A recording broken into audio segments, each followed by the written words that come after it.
Hi everyone, मैं हूं रफ़ीक अहमद और उम्मीद करता हूं आप लोग सब ठीक होंगे।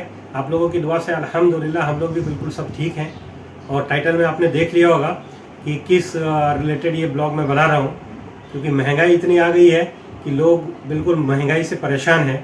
तो अगर थोड़े बहुत इस आइडिया से, मेरे इस टिप्स से अगर आप लोगों का कुछ थोड़ा सा सेविंग होता है तो इसमें कोई बुराई नहीं है। तो अगर हमारी वीडियो अच्छी लगती है तो चैनल को सब्सक्राइब करें। सब्सक्राइब का बटन बिल्कुल फ्री है, फिलहाल फ्री है। जब तक फ्री है तब तक आप सब्सक्राइब करें, जब पेड हो जाएगा तब सब्सक्राइब करना छोड़ देंगे। तो आपसे रिक्वेस्ट है कि ये वीडियो को फुल वॉच करें ताकि जो है आप लोगों को कुछ सेविंग में हेल्प कर सके। गर्मियाँ आ गई हैं और सूरज का पारा जो है वो काफ़ी तेज़ी से ऊपर जा रहा है, और इसके साथ ही साथ हमारा घर का जो बिजली का बिल है वो भी, उसका भी पारा काफ़ी ऊपर जा रहा है। तो इसी से रिलेटेड मैं आप लोगों को ये टिप्स बताने वाला हूँ, क्योंकि गर्मी के मौसम में फ्रिज, कूलर, पंखा, एसी, इन सब प्रोडक्ट्स का जो यूज्ड है वो काफ़ी ज़्यादा बढ़ जाता है। इसके साथ ही साथ जो एसी है वो सबसे ज़्यादा जो है गर्मियों में राहत पहुँचाने वाले प्रोडक्ट है। लेकिन जब बिजली के बिल आते हैं तो पसीने छूट जाते हैं। तो जो मैं टिप्स आपसे शेयर करना हूँ, इस टिप्स को आप अगर फॉलो करते हैं तो आपकी बिजली बिल जो बढ़ के आता है उसको रिड्यूस करने में आप लोगों को काफ़ी मदद मिलेगा। तो मैं टिप्स आपसे शेयर करने जा रहा हूँ। इस वीडियो को बिल्कुल स्किप ना करें, बिल्कुल ध्यान से दें। ये 3 से 4 टिप्स हैं जो कि मैं अपने एक्सपीरियंस से आपसे शेयर कर रहा हूँ। जो चीज़ को मैं फॉलो करता हूँ वही चीज़ आप लोगों से शेयर कर रहा हूँ। तो जब आप इस चीज़ को फॉलो करेंगे तो पहले के बिल में और फॉलो करने के बाद के बिल में काफ़ी डिफरेंस आपको खुद ही नजर आएगा। तो चलिए पहला टिप्स आप लोगों से शेयर करता हूँ कि पहला टिप्स है क्या। पहला टिप्स आप लोगों से शेयर कर रहा हूँ कि ये तो सबको पता होगा कि अगर एसी यूज ना कर रहा हो तो उसको ऑफ करते हैं। लेकिन ऑफ कैसे करते हैं, वो ये रिमोट लिया और रिमोट से ऑफ कर दिया। और हम में से बहुत से लोग चाहते हैं कि ये ऑफ हो गया और बस जैसे ही अब ऑन करें दोबारा तो रिमोट से ऑन करा और फटाफट कमरे बिल्कुल चिल्ड हो जाए, ठंड हो जाए। ऐसा बिल्कुल नहीं होता है। आपने यहाँ से ऑफ किया, ऑफ करने के बाद आपका इसका मेन सोर्स भी ऑफ करना है। ये मैंने यहाँ से ऑफ कर दिया और ये हमारा मेन सोर्स है, इसको यहाँ से मैंने ऑफ कर दिया। मेन सोर्स इसका ऑफ करना बहुत जरूरी है, क्योंकि अगर आपने 4 से 5 घंटे रिमोट से ऑफ रखा, अगर सुबह 5 बजे आपने ऑफ रखा और दोपहर 12 बजे तक या 1 बजे तक ऐसे ही ऑफ रखा, तो ये समझिए कि 10 से 15% आपका मीटर घुमा रहा है। क्योंकि इसके जो पावर बोर्ड में है वो पावर ऑलरेडी उसके पास आ रहा है, क्योंकि मेन सोर्स आपने ऑफ नहीं किया है। तो यहाँ आप अगर 5-6 घंटे में आधा यूनिट भी अगर ये घुमा रहा है, क्योंकि इतना तो घुमाएगा 6 से 7 घंटे में आधा यूनिट, तो उस चीज का आप ध्यान रखें कि रिमोट से ऑफ करते हैं, बहुत अच्छी बात है। साथ ही साथ इसके मेन सोर्स को भी ऑफ रखेंगे तो जो एसी की लाइफ है वो भी ऊपर हो जाता है और आपकी बिजली बिल आने में, रिड्यूस होने में उसमें भी मदद मिलता है। अगर आप 5-6 घंटे में आधी यूनिट बचाते हैं तो महीने का आप सोच रहे हैं कम से कम 15 से 20 यूनिट आप बचाएंगे। तो 15 से 20 यूनिट में 5 रुपए भी पर यूनिट अगर आप मानते हैं तो आप उसको 20 से मल्टीप्लाई करें, तो ये एक हो गया। तो ये तो पहला टिप्स है। और दूसरा टिप्स आप लोगों से शेयर करने जा रहा हूँ। दूसरा और सबसे इंपॉर्टेंट टिप्स, टेम्परेचर को सेट करना।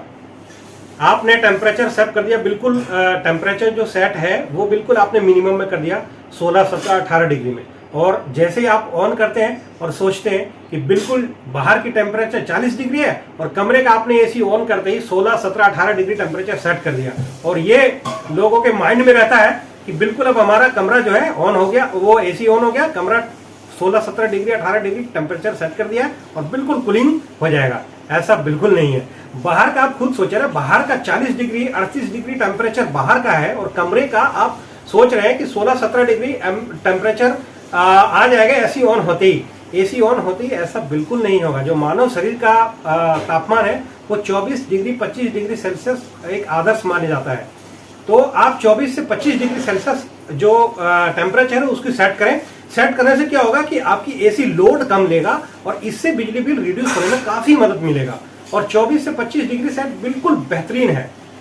तो ये है। और दूसरी चीज इसी से ऐड है, यही टिप्स से, कि अगर आपका कमरा जिस हिसाब से है, तो जब आप जिसने परचेज एसी कर लिया है वो तो ठीक है, लेकिन अगर कोई परचेज करना चाह रहे हैं तो पहले आप अपने कमरे का मेजरमेंट लें। मेजरमेंट लेने के बाद जब आप परचेज करने जाए तो वहाँ एक्सपर्ट से आप पूछें कि भाई मेरे कमरे का जो साइज है वो ये है, तो मुझे कितना कैपेसिटी का एसी लगाना चाहिए। तो जिन्होंने नहीं लगाया है वो इस चीज को मेजरमेंट जरूर करें। वो उनके पास सपोज आपका कमरा जो है 8x10 का है, तो यहाँ 1 टन आपका मैक्सिमम है, और आप जहां परचेज करने जा रहे हैं वहां उनके पास उस ब्रांड का, जो ब्रांड आपने सेट कर रखा है उस ब्रांड का उस कैपेसिटी का नहीं है, तो वो आपसे सेल्स का थ्योरी लगा के आपसे कन्वर्ट करेगा कि सर वही बिजली और उसमें ज्यादा कमरा ठंडा करेगा 1.5 टन का। तो ऐसा बिल्कुल ना करें, पहले एक्सपर्ट से राय लें, मेरे कमरे का साइज ये है, और फिर आप परचेज करें। जिन्होंने परचेज कर लिया वो तो कोई बात नहीं है। और अब तीसरा टिप्स जो मैं बताने वाला हूं ये भी काफी इंपॉर्टेंट है, तो ये आपसे शेयर करने जा रहा हूं। लोग क्या करते हैं कि एसी तो लगा लिया, लेकिन उनको एक माइंड में रहता है कि जब खराब होगी एसी तब इंजीनियर को बुलाएंगे और उसको ठीक कराएंगे, सर्विस कराएंगे। इंडिया में क्या होता है या एशिया में तो ज़्यादातर जो है एसी गर्मियों का 4 से 5 महीने 6 महीने मैक्सिमम रहता है, तो बाकी जो टाइम होता है वो तो एसी ऑफ होता है। अब एसी ऑफ रहने के कारण जो है बारीक और काफ़ी धूल और मिट्टी उसके ब्लोअर को और कंडेंसर पे बिल्कुल जम जाता है।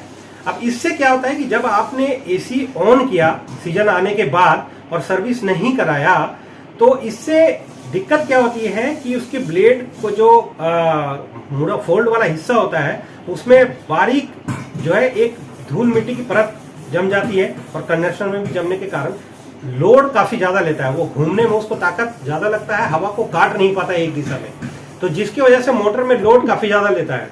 ये नहीं करना है। सर्विस को यूज करने से पहले आप अच्छी तरह से सर्विस कर लें, और आप हफ्ते 10 दिन में जो इसकी एयर फिल्टर है ना, उस फिल्टर को साफ जरूर करें ये। और कंडेंसर जो है आउटडोर का और इंडोर का दोनों, सर्विस इंजीनियर ज्यादातर क्या करते हैं कि इंडोर का अच्छे से साफ करने के बाद आउटडोर में हल्का फुल्का वो कर दिया, लेकिन आउटडोर में जो कंडेंसर होता है उसको बहुत अच्छी तरह क्लीन करना बहुत जरूरी होता है सीजन ऑन होने से पहले।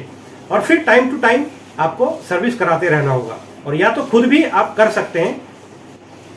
चौथा टिप्स जो है, जिस कमरे में आपका एसी लगा हुआ है, इंस्टॉल हुआ है, उसमें जितने भी खिड़की और दरवाजे हैं वो कोशिश करें कि बंद रहे। वैसे तो बंद रखते हैं, लेकिन घर में छोटे छोटे बच्चे होते हैं, वो हर 10-15 मिनट में उनको एक कमरे में कैद नहीं कर सकते। जैसे हमारे बच्चे हैं, हर 10-15 मिनट में कभी टॉयलेट जाना है, कभी पानी पीने जाना है, कभी कुछ खिलौने लाने जाना है, तो क्या है कि खुलता रहता है। जिनके घर में बच्चे नहीं है वो वहां पे कोशिश होती है कि थोड़ा कम खुले, लेकिन क्या है कि कोशिश करें दरवाजे और खिड़की बहुत कम खुले। और अगर आपके घर में बच्चे हैं तो इस तरह से है, जिस तरह से मैंने कर्टन लगा रखे हैं, इस तरह से जो है आपको कर्टन लगाना है, ताकि जो टेम्परेचर है वो एकदम से आर पार ना हो सके। वैसे तो दरवाजा बंद रहेगा, दरवाजा बंद होने के बाद क्या है कि आप बंद करने के बाद अगर खोला तो कर्टन रहता है, तो इससे काफी ज्यादा बचाव हो जाता है। तो ये चीज का थोड़ा सा ध्यान रखें कि खिड़कियों में, दरवाजों पे पर्दे जरूर लगाएं। इसमें आपको जो है ना टेम्परेचर बना रहता है और लोड बचता है, लोड कम आता है। और टिप्स बिल्कुल परफेक्ट है, जो कि बिजली बिल बिल्कुल आपका जीरो हो जाएगा। बिल्कुल कैसे जीरो होगा? जो एसी है आपको परमानेंट बंद कर दें, बिजली बिल आएगा ही नहीं। ये मजाक है बिल्कुल। तो ये टिप्स को आप अपनाएंगे, ये छोटी छोटी टिप्स हैं, ये अगर आप फॉलो करते हैं तो आप डेफिनेटली देखेंगे कि पहले के बिल में और अब के बिल में आपको खुद डिफरेंस समझ में आ जाएगा। ये नहीं है कि आपका 2000 का बिल आ रहा है, ये टिप्स अगर आप करेंगे तो 500 का बिल आने लगेगा, ऐसा बिल्कुल नहीं है। लेकिन हाँ, अगर आपका 300 से 400 500 रुपये भी अगर आपका आ रहा है तो आप 3 महीने यूज करेंगे 1500 रुपये, आप 1500 रुपये सेव कर सकते हैं, जो कि आप पहले 1500 में ज़्यादा देते थे। तो ये चीज़ का आप ध्यान रखें। इस ब्लॉग को मैं यहीं एंड कर रहा हूँ, और अगर वीडियो अच्छी लगती है तो चैनल को सब्सक्राइब कर दें, लाइक कर दें और बेल आइकन को जरूर प्रेस करें,